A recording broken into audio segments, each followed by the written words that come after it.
Mas foi interessante que um dia, numa situação, aquela mulher disse: esse meu marido, de fato, é um novo homem. Alguma coisa muito poderosa aconteceu com ele.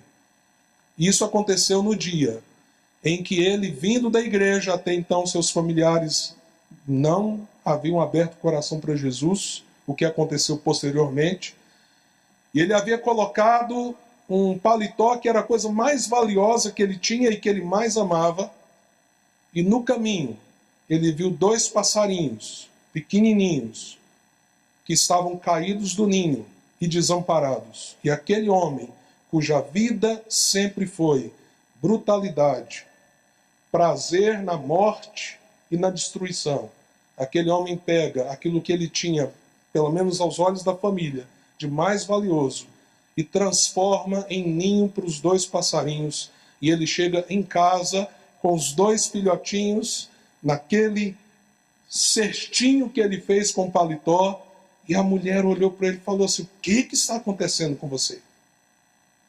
Alguma coisa de fato mudou em você. E ele pôde dizer: é porque agora mora aqui uma pessoa que não morava até então. Assim é o Evangelho. É um poder transformador, que transforma de dentro para fora. Quando nós lemos Colossenses, nós lemos a carta que Paulo escreveu a uma igreja que ele não plantou. Até aqui nessa carta, Paulo não havia estado nessa cidade, a cidade de Colossos. Ele não conhecia pessoalmente esses cristãos. E é justamente por isso que ele escreve uma carta como apóstolo, para orientar aquela igreja que havia sido plantada por Epáfras, sobre o Evangelho de Cristo que agora eles criam, sobre o poder desse Evangelho e sobre como é viver a partir desse Evangelho, a partir dessa boa notícia que é a salvação de Deus. Por isso, Colossenses 1 é uma grande introdução sobre a própria palavra de Deus. E, em especial, os versos que nós lemos, eles revelam as bases mais profundas daquilo que era o Evangelho para Paulo. E daí o porquê ele tinha essa autoridade como apóstolo para ministrar aquelas pessoas. Ele começa, aqui na parte que nós lemos, dizendo: agora me alegro em meus sofrimentos por vocês e completo no meu corpo o que resta das aflições de Cristo em favor do seu corpo, que é a igreja. Todos aqueles que conhecem um pouco da história do apóstolo Paulo têm profunda consciência de que Paulo foi um homem que passou por muitos sofrimentos. E, em especial, a maioria desses sofrimentos em favor, em função da igreja do Senhor Jesus. Ele começa dizendo, então, que ele se alegra nos seus sofrimentos. Isso não parece estranho? Sofrimentos, dores, não deviam produzir em nós apenas tristeza. Mas ele diz: eu me alegro nos meus sofrimentos por vocês. E por que ele se alegra? E aqui, meus amados irmãos, há uma coisa muito importante para todos aqueles que querem caminhar com Cristo. Andar com Jesus não significa estar imune às dores, às perdas, aos sofrimentos. Mas andar com Jesus, diferente daqueles que não andam com Ele, isso te dá a garantia que em todos os seus sofrimentos, Deus está agindo de um modo a gerar frutos. Alguns frutos nós vemos, outros frutos não vemos. Algumas coisas percebemos com o nosso olhar, outras coisas são tão profundas e invisíveis que talvez lá na glória nós vamos ter uma consciência. Deus permitiu tal sofrimento na minha vida como cristão. E olha o que ele transformou através desse sofrimento. O apóstolo tinha consciência disso. Então ele não se alegrava na dor em si, no sofrimento em si, mas no fato de que ao sofrer e passar por tantas coisas, de algum modo, aquilo estava gerando frutos, e frutos, e frutos, e frutos. E esses frutos, não obstante o sofrimento, deveriam ser motivos de alegria. E no caso do apóstolo Paulo, inclusive sofrimentos literalmente físicos. Vamos lembrar, por exemplo, o que acontece com ele lá em Filipos, quando ele é literalmente espancado por causa do evangelho juntamente com Silas. Meus amados irmãos, alguns aqui já devem ter visto o filme Paixão de Cristo, e nós lembramos que Jesus recebeu aquelas chicotadas. Jesus é um daqueles que a injustiça foi tão grande contra ele, falando isso no termo humano simplesmente, que ele cumpriu 2 penas e sem ser criminoso. Ele recebeu os açoites, que era um tipo de pena, e ele foi crucificado, quando naquele tempo ou alguém era açoitado ou crucificado. Mas o apóstolo Paulo também foi açoitado. Quando ele diz que ele leva as marcas do corpo, é porque nas costas dele havia uma cicatriz dos açoites. Havia dor e sofrimento na sua história por causa do evangelho. E aí eu me deparo com uma afirmação dele em torno disso, que teologicamente é um grande desafio para nós, porque veja o que ele nos diz: agora me alegro em meus sofrimentos por vocês, e completo no meu corpo o que resta das aflições de Cristo em favor do seu corpo, que é a igreja. Uma pergunta: o sofrimento de Cristo, o sacrifício de Cristo não foi completo?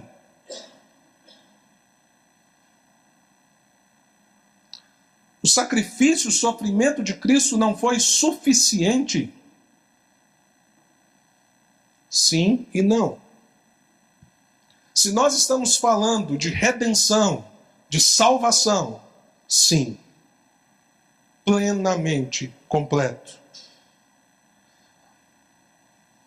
Mas se nós acreditamos que o nosso sofrimento, que a nossa dor é partilhada com Cristo, significa que conosco Ele vive o nosso sofrimento. Ele não está à margem das dores do seu povo. Ele não está além, distante. Ao contrário, Ele vivencia aquilo que tanto nos traz dor e sofrimento como Senhor das nossas vidas. E a igreja do Senhor Jesus em todo o mundo.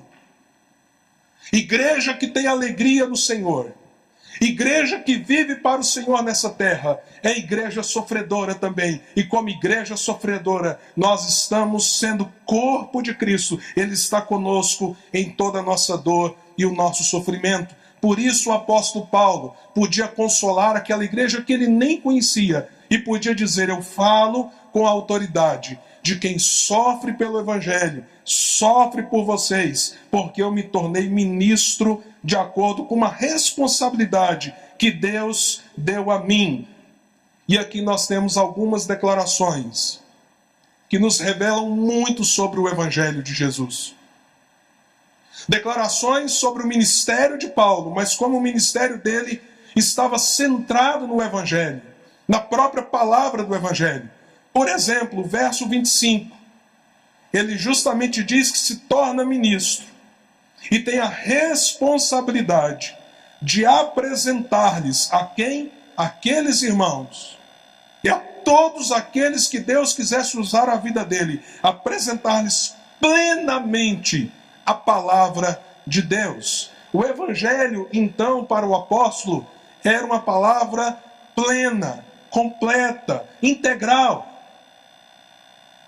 Um dos grandes perigos que a igreja tem vivido nos nossos dias é que em muitos púlpitos existe um evangelho fragmentado. Há muitas igrejas que perderam a coragem de dizer ao pecador que ele é pecador, de dizer que pecado é pecado, de dizer que o salário do pecado é a morte, de apontar com clareza que nós precisamos de arrependimento. São igrejas que inclusive gostam muito da palavra graça. Mas como Dietrich Bonhoeffer, o grande reformador na Alemanha no tempo de Hitler, e que foi morto pelo nazismo, dizia: nós não podemos baratear a graça. Graça sem cruz é uma graça vazia e barata. O Evangelho, ele nos desnuda. O Evangelho mostra quem somos. O Evangelho mostra a nossa miserabilidade. O Evangelho mostra a nossa incapacidade. O Evangelho mostra a nossa derrota. O Evangelho traz à tona a nossa total condição de queda.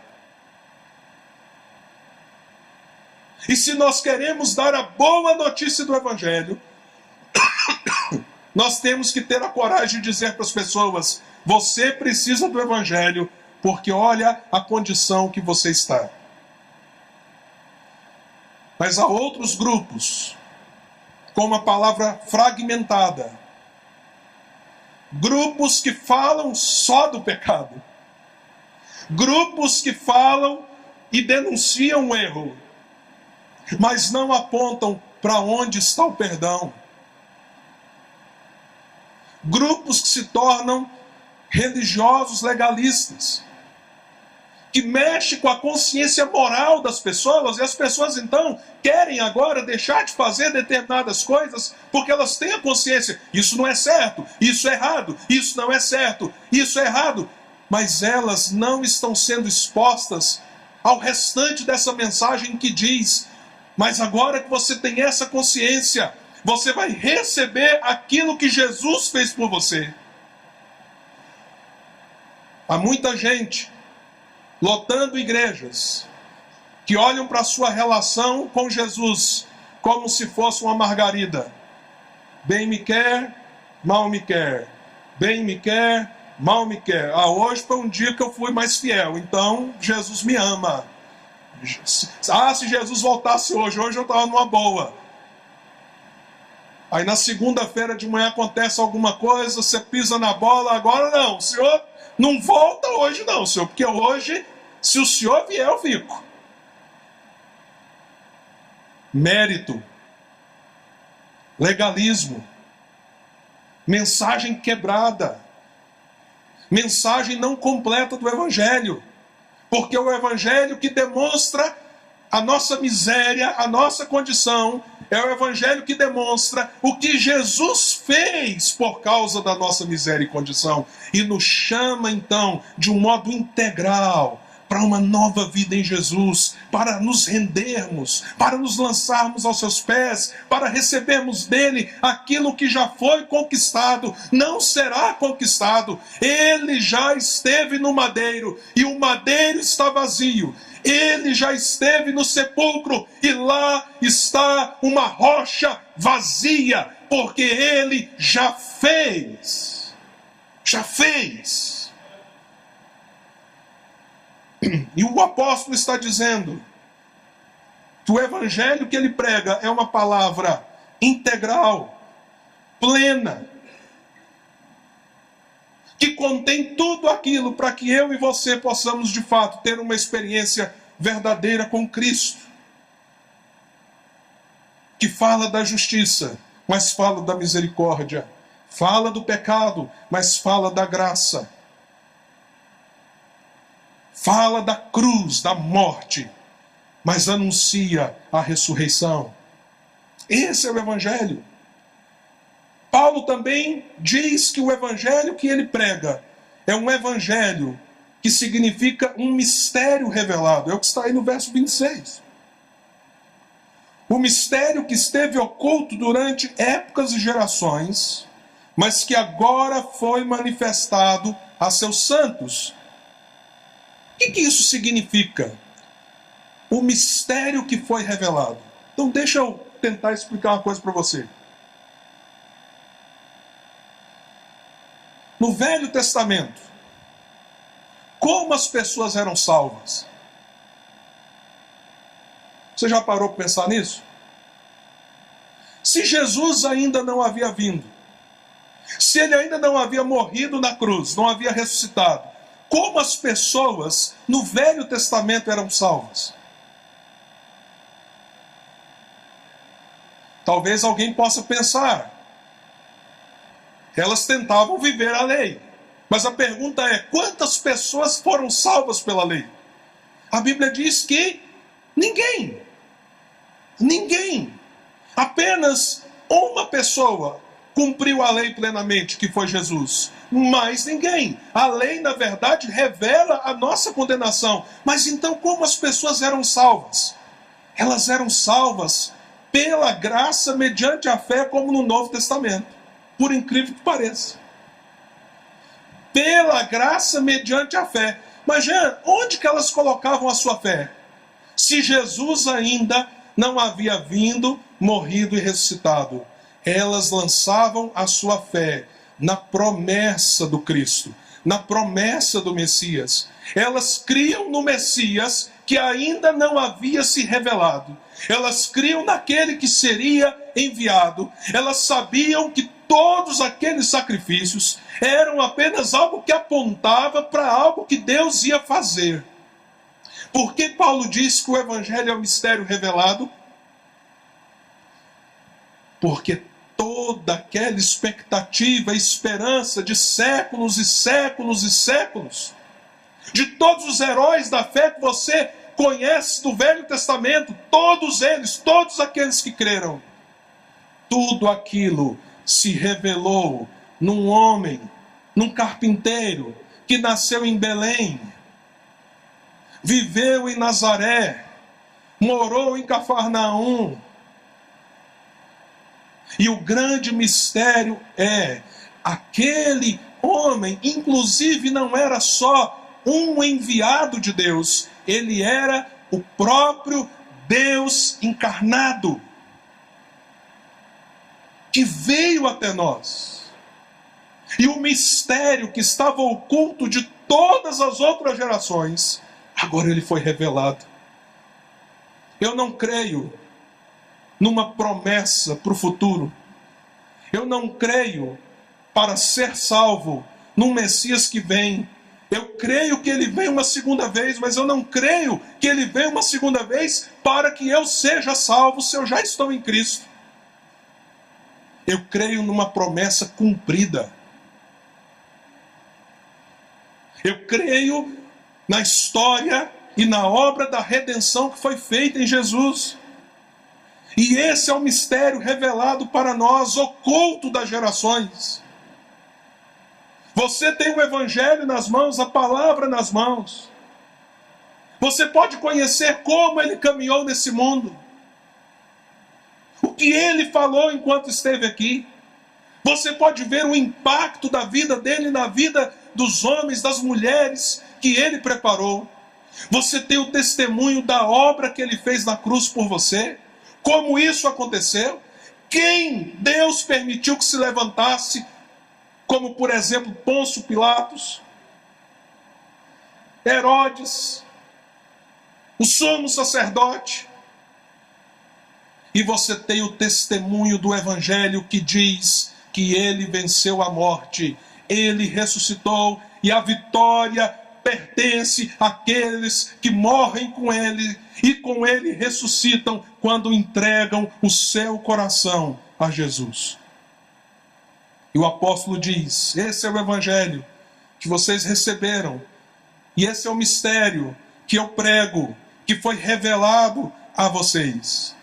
E aí no verso 27, a gente tem uma declaração tremenda.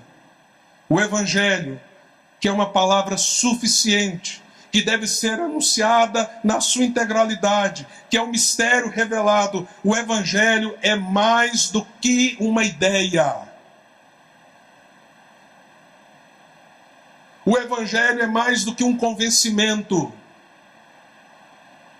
O Evangelho é mais do que saber que Jesus morreu e ressuscitou. O Evangelho é mais do que apenas uma mensagem entre outras mensagens. O Evangelho é a palavra viva que, quando recebida, se torna uma pessoa em nós. Por isso o texto diz que a nós então é dado conhecer a riqueza da sua glória. E que riqueza é essa? Que quando nós nos entregamos a Cristo, mais do que um convencimento intelectual, nós temos uma nova vida Cristo em vocês. É isso que o texto diz. A falta de uma experiência pessoal verdadeira com Jesus pode ser confundida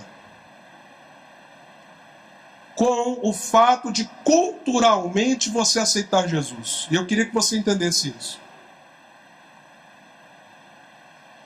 Não esqueça isso que eu vou te falar. Na segunda vinda de Jesus, muitas pessoas dirão: mas eu creio no Senhor. E Jesus não as conhece como Salvador. Na verdade, na segunda vinda de Jesus, o próprio Jesus disse que vai ter gente que orou e pessoas foram curadas por causa do nome de Jesus. E Jesus nunca os conheceu. Tem um monte de crente que morre de medo de um dia achar um endemoniado. Ele já tem o telefone do pastor, porque vai que acontece, ele já sabe o que ele vai fazer. Aí eu ligo para o pastor. Pois eu vou dizer uma coisa para você. Foi Jesus que disse: vai ter gente falando assim, mas Senhor, no teu nome eu expeli até demônios. E detalhe, mandou o demônio sair e o demônio saiu. E Jesus diz: eu direi naquele dia: afastai-vos de mim, malditos, para o fogo eterno. Eu não conheço vocês. É possível você estar convencido que historicamente Jesus existiu, estar convencido de que ele um dia pisou aqui e morreu, crer inclusive que ele ressuscitou, mas você não ter Jesus. Uma coisa não é a outra. O Evangelho não é um convencimento cultural, meus amados irmãos, ou um convencimento religioso simplesmente de algo que eu acho, não, isso é verdadeiro. O Evangelho é uma experiência com Deus. É Deus em nós, vindo sobre nós, habitando em nós, morando em nós. Então não tenha dúvida. A questão para você e para mim não é se eu creio historicamente que Jesus veio, morreu, ressuscitou. A questão para mim e para você é: Ele é o meu Senhor, meu Salvador. Porque só vai ter um tipo de gente no céu. No céu não haverá presbiteriano, no céu não haverá assembleano, no céu não haverá católico, no céu não haverá bacharel em teologia, pela Faifa, pelo seminário precisa, sei lá o que for. No céu não vai ter nada disso. No céu haverá apenas gente que nasceu de novo, que abriu o coração e disse: entra, Senhor, seja o Senhor da minha vida.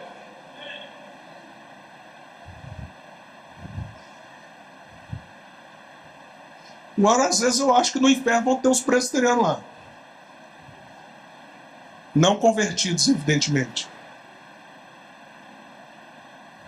É Cristo em nós. Gálatas 2:20. Eu estou crucificado com Cristo. Portanto, já não sou eu quem vive, é Cristo que vive em mim. E agora o viver que eu tenho na carne, vivo pela fé no Filho de Deus que me amou e se entregou por mim. Não é esse o testemunho da Escritura? O Evangelho, então, é uma palavra integral, um mistério que se revelou e que se encarna na gente como pessoa. Jesus em nós. Jesus em nós. E aí o apóstolo diz: se Jesus está em você, você tem aquilo que o Evangelho produz, a esperança da glória. Se Jesus está em você, a sua perspectiva das coisas mudou.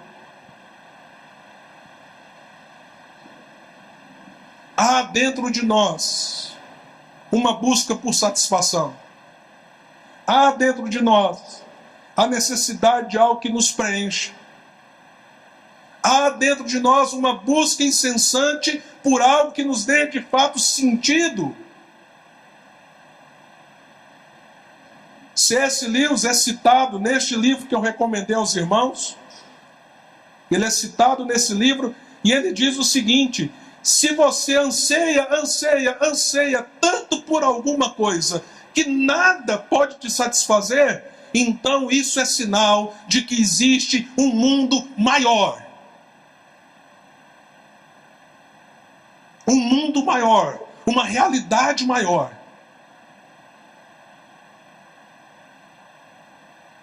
Significa que se há um anseio, mas não há algo que te complementa, fora de onde você pode tocar, existe alguma coisa maior. E o que Paulo diz?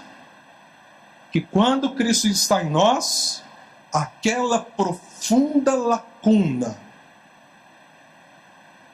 é satisfeita. Porque a peça que falta é a glória de Deus em nós. Nós fomos criados para Deus. Nós fomos criados para glorificar a Deus. Nós fomos criados para viver com Ele, em comunhão com Ele e para Ele. E quando o Evangelho vem até nós, o que estava longe de nós, que nós precisávamos e almejávamos tanto, mas não sabíamos sequer o que era, agora vem em nós. Por isso o apóstolo Paulo diz que nós somos renovados de glória em glória, de glória em glória, de glória em glória, de glória em glória.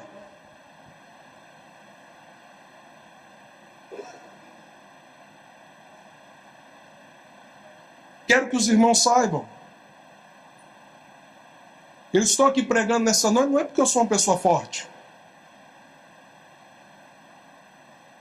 Eu estou aqui falando dessas verdades que eu já falo ao coração de vocês há tantos anos, não é porque eu sou melhor do que ninguém. Pelo contrário. Eu não estou aqui anunciando esse evangelho nessa noite, porque também eu já estou curado das dores que nós como família temos vivido. Eu não estou. Não estou. Quando eu disse que eu preciso, Anaí, nós precisamos das orações dos irmãos, eu falei com toda honestidade e sinceridade. Mas eu estou aqui pregando esse evangelho, porque esse evangelho é o mistério que Deus revelou para mim. E Ele é uma pessoa em mim. Enquanto eu sou tão fraco, como é poderoso Cristo em mim. E por isso Ele me renova e renova você, dia após dia, porque a sua glória foi dispensada a nós. E um dia ela virá numa plenitude tão grande, que aí sim, nada de dor, nada de luto, porque as coisas antigas passaram e tudo se fez novo. Isso é Cristo em nós, a esperança da glória, meus amados irmãos. E eu concluo essa mensagem destacando que o apóstolo, ao dizer isso, que ele é ministro para servir a igreja com esse evangelho, a palavra integral de Deus, o mistério que se revelou, a pessoa de Jesus habitando na gente, a esperança da glória que nos inunda e nos fortalece. Ele termina dizendo: isso vai produzir aperfeiçoamento na vida de vocês, aos crentes que ele estava escrevendo. O quão você é imperfeito. Se você olha para Jesus, e aí você olha para você Você está perto de ser perfeito como Jesus ou você está longe de ser perfeito como Jesus? Eu sinto que eu estou muito longe.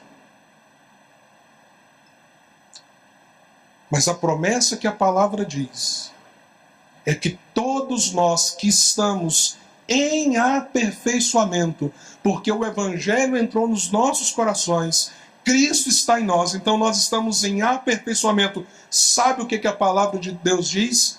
Que nós seremos perfeitos como Ele é.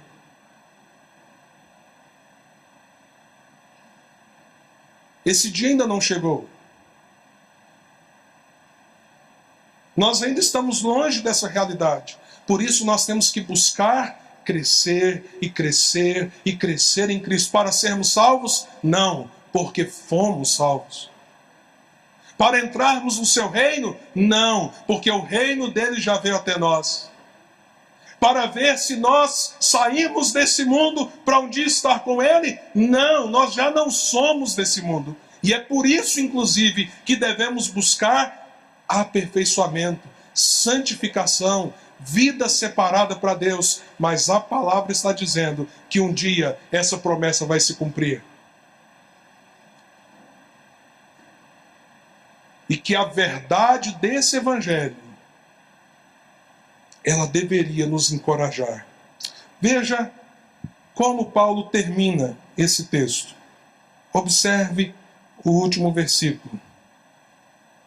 Verso 29. Ele fala então, no verso 28, de aperfeiçoar o corpo de Cristo. Mas no verso 29, ele diz assim: para isso eu me esforço, lutando conforme a sua força, que atua poderosamente em mim. O Evangelho é uma palavra perfeita, integral, um mistério que se revelou. É Cristo em nós, a esperança da glória em nós, hoje e para o futuro. E o Evangelho é a fonte de onde nós temos um relacionamento com Deus. E é o poder de Deus, porque Jesus está em nós, porque o Espírito Santo habita em nós, está agindo em nós. E você não vai conseguir nada por suas forças. Mas em nome de Jesus, por causa do poder que habita em você, você pode e deve fazer grandes coisas para Deus. Grandes coisas para Deus. Quando nós nos rendemos a Jesus, Ele habita em nós através do seu Espírito. E há um poder dentro de nós. E não é na nossa força, não é no nosso braço, não são as nossas habilidades. É o poder que habita em nós. Queria orar. Eu imagino que muitos de nós temos, como Paulo, marcas de sofrimento.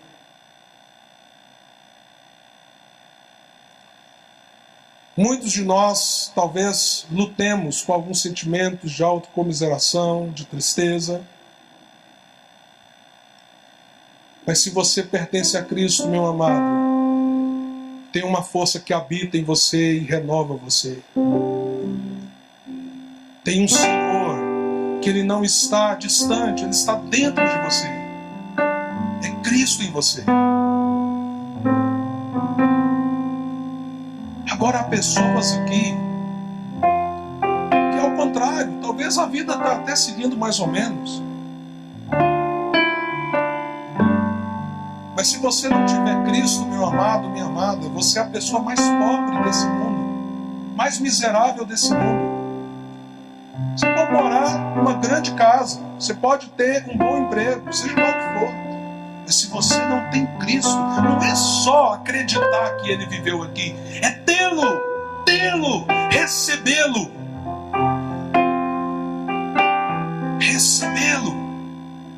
como Senhor da sua vida. Porque se isso não acontecer, Você é a pessoa mais miserável desse mundo e Deus quer te dar as riquezas da glória dele em Cristo Jesus. Então abra o coração para ele nessa noite. Fale com ele. Tem muita gente desmotivada aqui. Mas se você tem Jesus, é hora de encorajamento. É hora de se levantar e dizer: eis-me aqui, Senhor.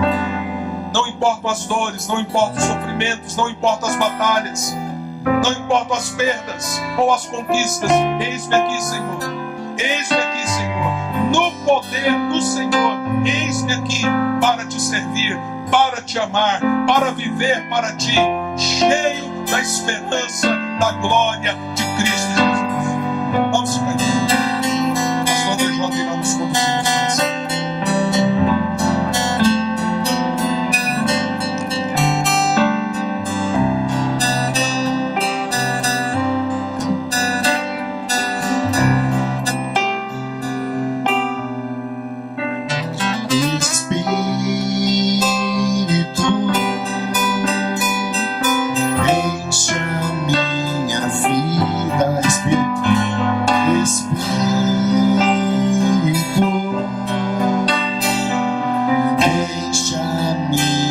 Vida